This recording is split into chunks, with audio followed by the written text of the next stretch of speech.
Today I am reviewing Frontline D-Day, a card game of tactical combat set in World War II and published last year by DVG.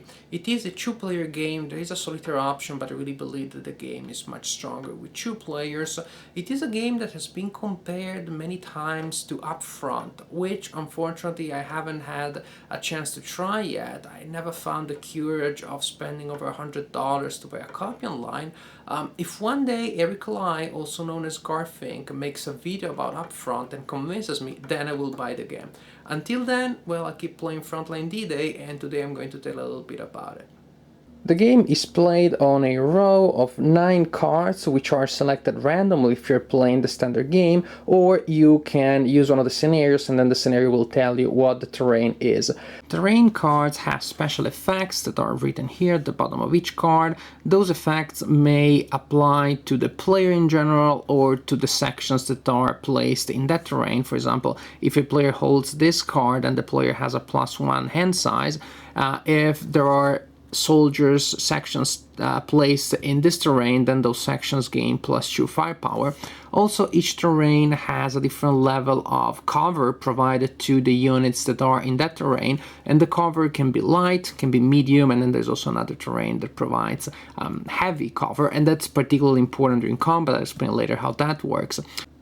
Each soldier is represented by an individual card, and the players can choose a scenario that will tell them what soldiers are used in that scenario, or they can agree on a certain number of victory points that they can spend while building their formations. Each soldier has a certain rating in morale, which is this number here. When the soldier receives a morale hit during combat, then the morale is reduced by 1, and if it goes down to 0, then the soldier cannot advance anymore. If the soldier keeps receiving morale hits, then it's bad because those translate into wounds, which is really bad. Also, certain soldiers have a value in command. The number that you see here represents the number of soldiers that soldier can lead in a section, including himself. So for example, if this guy has 3, he can lead a section that includes 3 soldiers, including himself, and this, for example, would be the section that he's leading. Some soldiers will also have an equipment symbol there, so then you will place a chit representing the piece of equipment that they are carrying. You place it face down so the opponent doesn't know what that is, and there are several available. Also, each section has a marker that tells you if the section did not act yet, or then you flip it and that tells you that the section acted. So there are going to be quite a bit of markers all around these cards. When you move a section, you have to make sure that they all come with you, that you don't drop them, they don't start moving around the table. Otherwise, well, things can become confusing. In order to execute actions, the players must play, guess what? Action cards. This is the basic resource in the game. The hand size that the players have may change from turn to turn because it depends on the number of terrain cards that the player holds, on the number of lead formations that the player controls, and also on other modifiers that may come from the terrain. Cards are divided in several groups, but the 2 most important ones are move cards and attack cards. And as you can imagine, one of the actions that the player can take is to attack, and the other one is to move. Whoa, incredible. If you are declaring the attack action, then you can play an attack card, and the attack card will give you some special bonus. For example, if you attack by playing this card, then that section attacks with +6 firepower.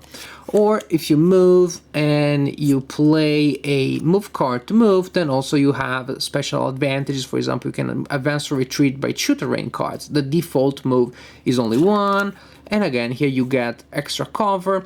But suppose that you do not have a card that allows you to do what you're needing to do. For example, you have these 2 cards and you really want to attack. Well, then you can spend any one card to do the default action. So you can spend any one card, not necessarily an attack card, to do a default attack, which is an attack without any bonuses. Or you can spend any card to do, suppose this is your hand and you want to move, then you can spend any one card, ignoring the text at that point, to do the default move, which means you can move a section by 1 terrain card. So basically, each time that you execute an action, attack or move, you have to spend a card, to play a card. It is ideal if you're playing a card that is designed for that action, move for move, attack for attack, but if not, well, at least you still have the option of taking the default action. One of the things that I like the most in this game, if not the thing that I like the most, is this tree here, which is the action-reaction tree. In a turn, a player will get to activate each of his units using one of these basic actions: attack, move, or prepare. Prepare means that you use that action to draw cards, to rally soldiers, or to reload weapons. But as you can see, each time that the active player takes one of these three actions, which are represented here by these yellow boxes, the non-active player can take an immediate reaction action. Each time that you do something, your opponent can do something. So you don't have to sit through the turn while your opponent activates every single unit. Each time that one of his units activate, then you can activate one of yours. If the opponent attacks, you can activate one of your units, spending the card, of course, to move, to counterattack, I'll explain what that is, or to prepare. If your opponent is moving, then you can respond by moving, attacking, preparing. If you attack, then the opponent can counterattack. Once you declare an attack, then you will use the stats which are at the bottom of each soldier card. Each soldier has a certain firepower, and many soldiers have two modes of firepower. One is the aimed firepower, represented by the black numbers, and one is the rapid fire, represented by the red numbers. In the first case, the soldier is trying to preserve ammo. In the second one is just firing away. The firepower changes according to the range. Those numbers up there are the range. So for example, if this soldier is firing at an enemy which is 2 terrain cards away, then the soldier has a firepower of 2 for aimed mode and 4 in rapid fire mode. If you choose the aim mode, then the soldier will be able to fire in subsequent turns. If you choose the rapid fire, then you remove the ammo marker from that card, and now that soldier cannot fire again until the player takes a prepare action for that section and uses the reload action on that soldier. To calculate the total firepower of an attack, you add together the firepower that is being used by each soldier, and you can also apply the modifier that may be given to you by a card. Suppose, for example, that this section here is firing at a target which is 3 cards away, and the player just played this card here, which gives +6 firepower to activate that attack. Also, the player wants to launch a very powerful attack, so everybody in that section fires in rapid fire mode. So we're gonna use the red numbers. We said that the range is 3, so the total firepower is gonna be 6 plus 4 is 10, and then 10 and 10 is 30. So the total firepower for this attack is 30.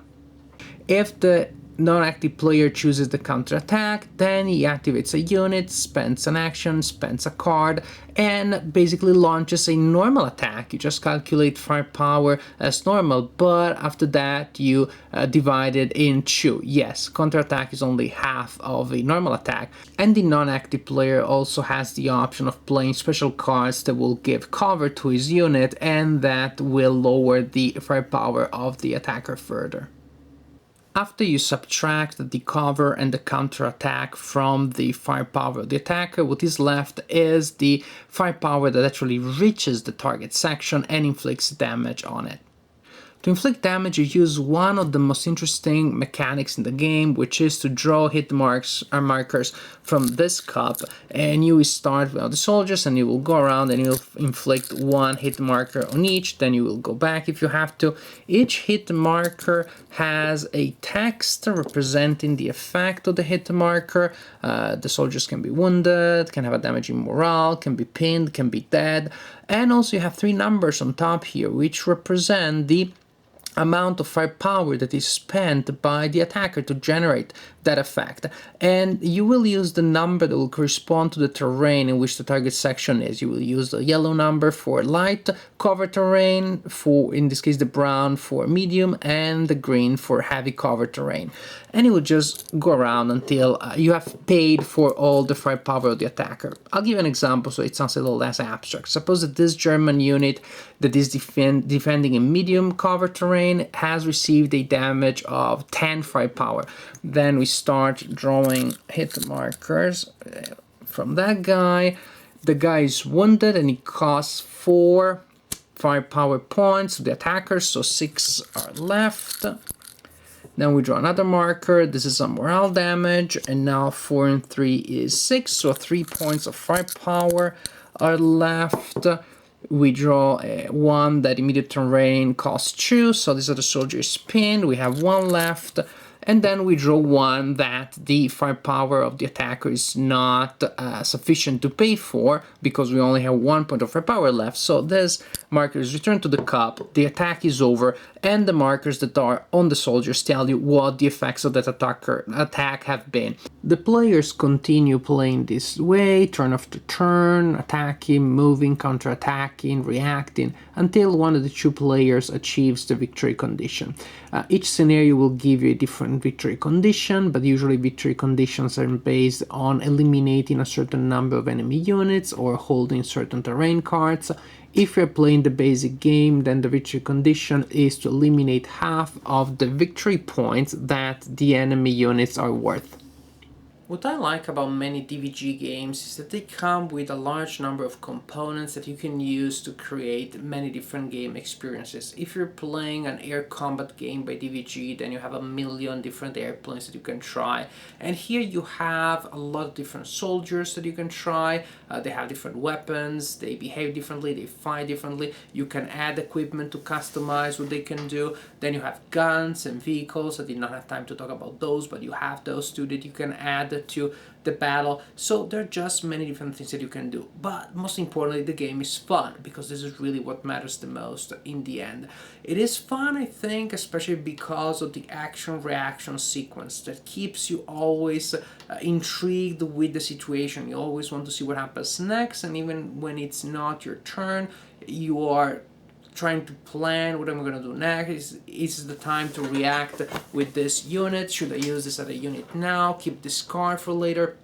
You're really never the passive player. In a certain way, the active player just decides the order in which he wants to use his actions, but each time you can react with one of yours. So you're still pretty much active. You do feel like you're doing a lot of things all the time. This being said, the game has a couple of negative aspects, but they're pretty small ones. None of those really is a deal breaker to me. The art, I don't find it really great. I think it's a little too cartoonish, and even in the cartoonish parameter is not just not that great. It's a little too much like somebody trying to imitate Japanese animation. I find it really does not match the theme to me. I find that there are maybe a little too many counters that you have to use. You have the ammo counter, the active non-active counter, the wounds, the equipment, what have you. Just too many things to do bookkeeping, and you have to move and keep track of and bring them back, etc., etc. I think it slows down the action a little bit. I wish that this could be simplified in future editions of the game, because in a game that, again, is so much about the constant flow of actions and reactions, then I think that slows this down, of course, does become a negative. Not a big one. As I said, the game is still fun. More than a war game, sometimes it feels like it is a game about a Hollywood war movie, which I'm not saying is a negative, just to give you a sense of the flavor that the game has. I think it is a lot of fun. If there were one or two minor improvements, it could be immensely fun. As of now, it is pretty darn fun.